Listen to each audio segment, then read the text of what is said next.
At Arizona State University, we've made online education better, smarter, and more personalized so you can go further in your aspiring field. I decided to pursue medicine once I realized that ASU did have the online program for biological sciences. You're still required to learn the same curriculum. You're still being tested on the same content that anyone would be tested on in person. The comprehensiveness of the program prepared me so well for medical school. Explore over 350 plus programs at asuonline.asu.edu. Today on The James Altucher Show. Data is oil. Data is the gold of this AI revolution. Imagine you have an AI that has all of everybody's thoughts also. So it's not just learning on tweets and texts. It's learning on the 60,000 or so thoughts times 8 billion people that are thought each day around the world. This sounds like amazing science fiction and magic and everything that one could ever have dreamed of, or it could be the end of the world. This isn't your average business podcast, and he's not your average host. This is The James Altucher Show.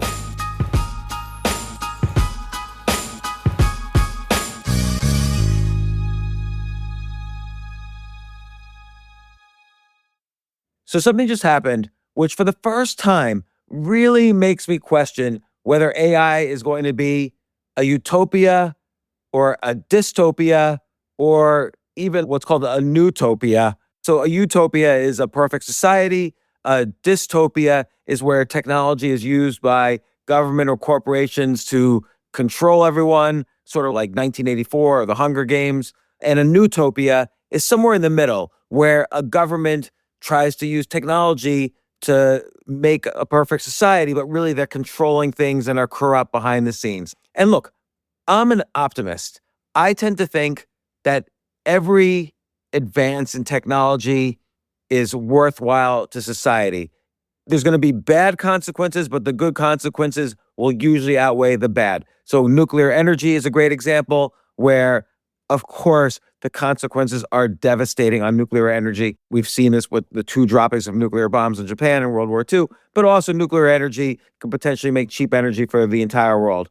And we've seen this with the internet, where you could look at lots of bad consequences of the internet, but overall the internet has improved the quality of life of everyone. And look, right now we're getting information about the revolution that is happening in Iran simply because of internet connectivity. And things like that are invaluable for a free and democratic world. But AI, there's been a lot of nervousness. Is it going to change society for the better, make new cancer drugs, give us all the information we want at our fingertips? Or is there opportunities for AI to turn into kind of like this dystopian Terminator, Blade Runner kind of society? So this is the event that just occurred this morning that makes me nervous. And I'm going to explain every aspect of it and why we really need to think about this. And again, I am not a pessimist. I have never once looked at AI in a pessimistic way, but I just want to raise the question. So OpenAI, which is the giant AI company that powers ChatGPT, for instance, they just put $250 million, $250 million into a new company called Merge Labs.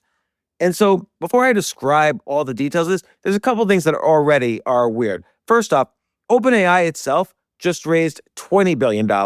So why is it interesting that OpenAI raised $20 billion and they just put $250 million into Merge Labs? Well, usually when a company raises money, it's because they don't have enough money. They need money to build technology or to market their technology or whatever. It's not usually the case that a company raises money and then immediately puts some of that money into another company. Now, Merge Labs and OpenAI have one thing in common. Sam Altman is a founder or co-founder of both companies. So when I looked at news articles on this, most of the news articles did not mention that. I am not really against a conflict of interest, particularly these are 2 private companies. They could do whatever they want, and if their shareholders are okay with it. But it's just a little bit of a weird thing. And now the question is, OpenAI, we know what they do. They make ChatGPT, which 1 billion people use. Merge Labs, what do? They do something very interesting, and it's similar in some respects to a company called Neuralink, which was started by Elon Musk. So Neuralink and Merge Labs, what they do is what's called brain-computer interfaces. So I'll describe what Neuralink does. They put a chip in your brain that uses AI to understand what, in some very limited cases, what you might be thinking. So an example is if I'm thinking I want to move my right leg, then some neurons will signal and the Neuralink chip will recognize that signal. They've used AI to learn what those specific neurons signaling mean. And they'll say, oh, the chip in the brain will say, oh, James wants to move his right leg. So if James, God forbid, is paralyzed, then perhaps the Neuralink chip could signal to an Iron Man-like exoskeleton that is wrapped around James's leg and body, hey, move the right leg. The Neuralink chip is marketed as a way of helping people who are paralyzed, helping people who are blind. I've seen examples, there's examples online of helping people who are paralyzed use computers. So if they think of a spot where they want the cursor to be, the cursor will go there. Again, what the Neuralink chip does is it uses AI to recognize patterns. So it says, oh, when James is thinking of moving his right leg, these neurons signal. When James is thinking of moving his left leg, these neurons signal. So it uses AI to learn these patterns so that later on, after the learning system is built, it's able to help James move. So in those cases, the Neuralink chip or the brain-computer interface is reading my neurons. But sometimes the Neuralink chip or a brain-computer interface could hypothetically write to the neurons. So what would be a useful instance of this? Well, let's say I'm blind and the Neuralink chip sees that I walk into a room with a bunch of flowers and it knows which neurons will make me think of an image of flowers. It'll write that image into my brain. So now I see flowers. So potentially the Neuralink chip or a brain-computer interface could help blind people see again. So these are the most talked about use cases. They're usually medical use cases to help the paralyzed, to help the blind, to help the deaf, to make people who previously have lost some abilities, some physical abilities, get those abilities back. So now, how does the brain-computer interface work? Well, I described to you how it uses AI. It studies millions of patterns of neurons in your brain and what thoughts might be attached to those patterns of neurons, and it builds a learning model similar to how ChatGPT is a learning model built on all the data in the world, like Reddit posts, books, tweets, other data. That's all the data that's fed into the large language model that builds ChatGPT. But a brain-computer interface has a different form of data. It has the neurons that are associated with different thoughts, and it learns which neurons or which patterns of neurons are linked to which thoughts. And so that's a brain-computer interface. And then once it's able to translate your thoughts into a digital form, it's able to then do things like get a computer to do something or get an exoskeleton around your body to do something. So Neuralink does this by putting a chip in your brain. The chip is able to look at the electrical signals of the neurons, and then its AI gets to work. What I'm about to describe is a little bit scary, but it might not be. So what Merge Labs does is they take cells and neurons from your brain and they reprogram them.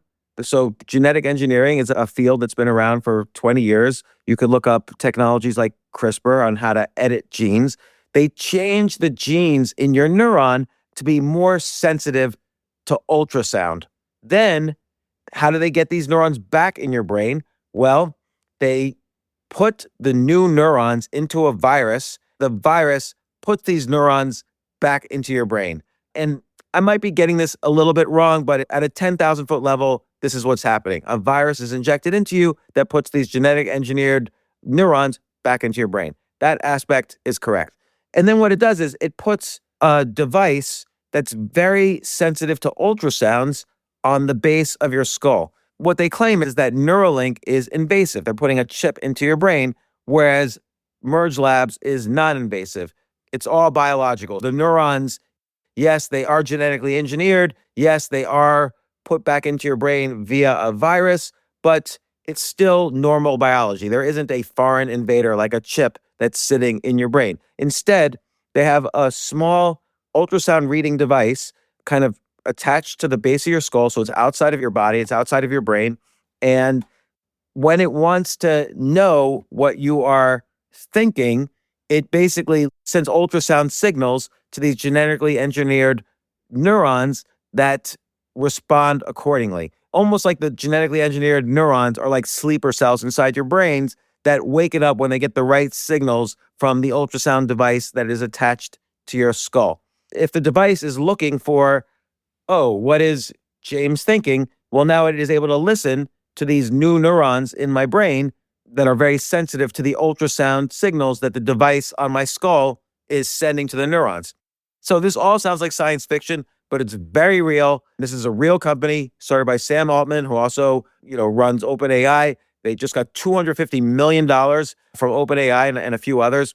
I don't know whether it's a good thing or a bad thing that they are genetically engineering neurons for their ulterior motives and then injecting them back into my brain. Oh, even the word ulterior is a little judgmental. Now, let's just think of some basic use cases. So obviously, for these brain-computer interfaces, what it allows people to do is think thoughts that could then interact with AI models.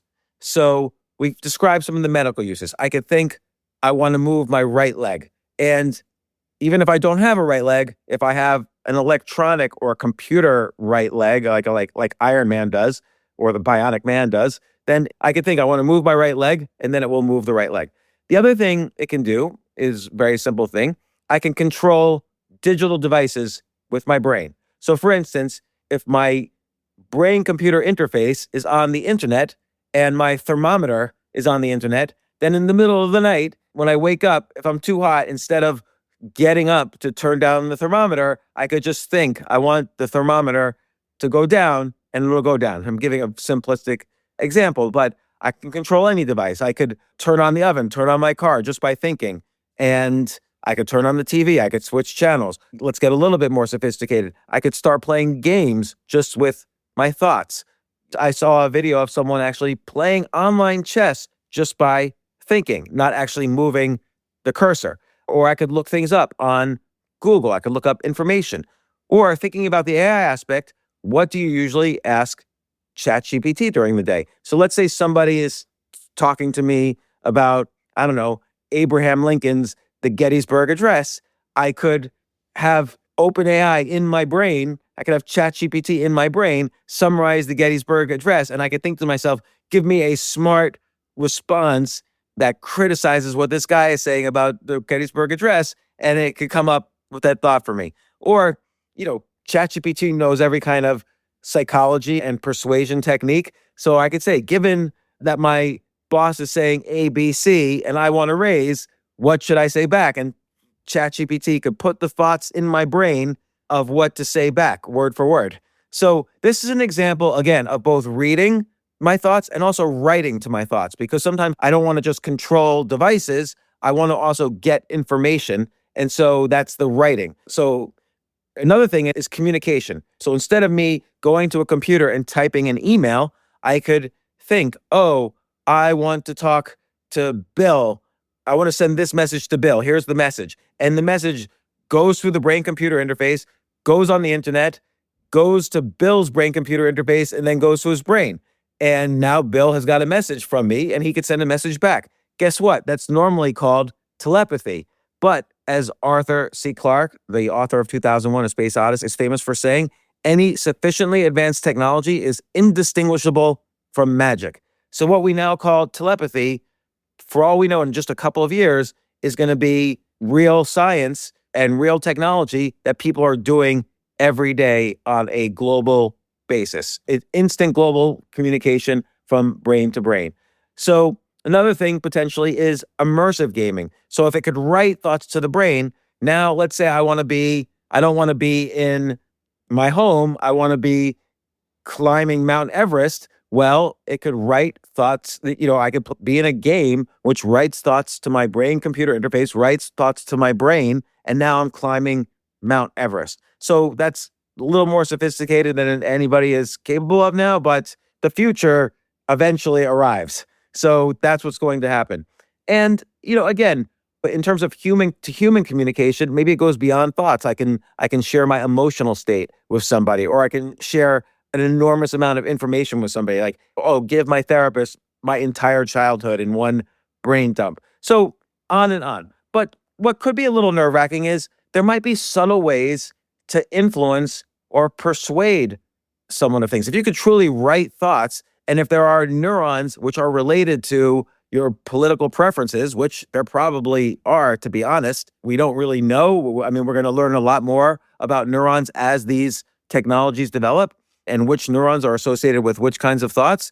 But it's not unreasonable to think that some of your opinions are wrapped up in some of the neurons you have, and that the AI will eventually be able to distinguish which thoughts are related to which opinions. And again, we can both read and write with this technology.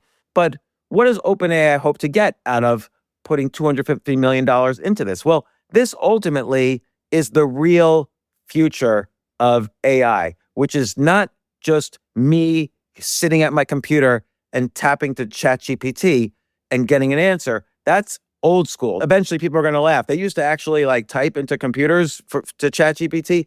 Eventually, all 8 billion people on the planet, in order to keep up with everyone else, you're going to have a brain-computer interface. And people say, well, I won't use that. To be honest, I probably would use it because you're simply going to be a billion times smarter if you can control all the devices in your home and all the devices around you with your brain. And B, if you have access to ChatGPT and Google and other technologies right in your brain, you're going to be infinitely smart about all subjects. And you could argue, well, it doesn't really make you smarter, but it kind of does. Like when I have access to ChatGPT, even during the day, I'm able to learn things much faster. I'm able to process information much faster. I'm able to respond to information much faster because I'll still form my own opinions, but I'll be able to get a lot more information in order to form an opinion much more quickly. And I'll learn from the opinions of others because ChatGPT has all this stored up. But again, so on the one hand, you can see why OpenAI/ChatGPT would want to invest in this, because what will be the AI model that the Merge Labs brain-computer interface talks to? Well, it'll be ChatGPT. And ChatGPT/Merge Labs could potentially make trillions, not just billions, but trillions of dollars from this. So from that point of view, you can understand from a profit-taking standpoint, this is why OpenAI would do it. But there's a more insidious reason. Right now, ChatGPT learns by reading all the text in the world and forming a giant large language model or AI from it. So it reads every book, it reads every news story, it reads every Reddit post, every tweet, every LinkedIn article, every Facebook post. It reads every piece of data it can get. It watches all the YouTube videos, and then it builds gigantic AI models. Data is oil. Data is the gold of this AI revolution. Nothing really separates ChatGPT from Twitter's Grok, from Google's Gemini. They're all basically the same software. What really separates a large AI model is the data it has. They all have the Reddit posts. They all have all the books. They all have the tweets. But imagine you have an AI that has all of everybody's thoughts also. So it's not just learning on tweets and texts. It's learning on the 60,000 or so thoughts times 8 billion people that are thought each day around the world. So it's estimated that people think about 60,000 thoughts a day.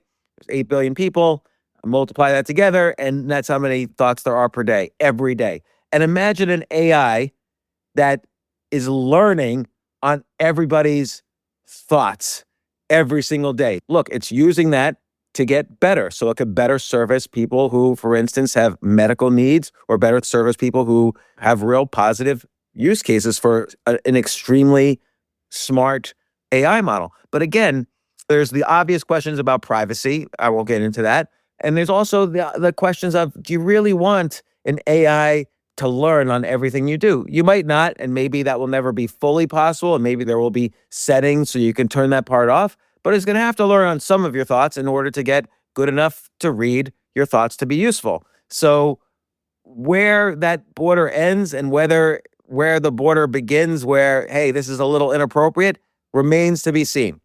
But I think as much as I am optimistic, and by the way, if this brain-computer interface was available tomorrow, I probably wouldn't get it tomorrow, but maybe the day after tomorrow when I see the first results, because I want to be smarter. I want to control my thermometer from my bed and play games and have telepathy and have access to all the world's encyclopedias at a moment's notice. So I would want this, but I do question there's a small number of people and companies that are going to control all the data in the world. And once we hand over that data, we can't ever get it back. It's all going to be in these AI models that are going to know everything about human existence and how brains work and how to potentially write new thoughts and opinions to the brain and know everything everybody's thinking. So if somebody doesn't agree with their government, it's almost like the movie Minority Report. Maybe they're arrested before they even do anything, just for thinking things. And look, there's been books, 1984,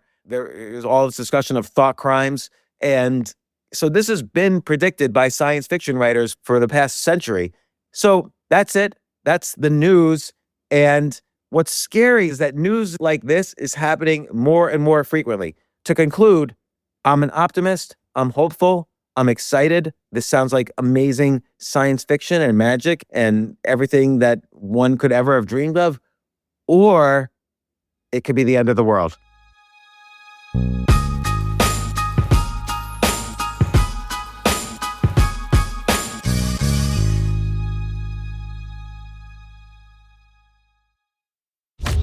TV has thousands of free movies and TV shows. What? This is the mindset. Free. This is the mantra. Free. This is the mindset. With movies like Joe Dirt, Pixels, and 50 First Dates. This is awesome. And TV shows like Survivor, SpongeBob SquarePants, The Fairly Odd Parents, and Ghosts. Pluto TV is always free. Huzzah! Pluto TV. Stream now, pay never. You're welcome.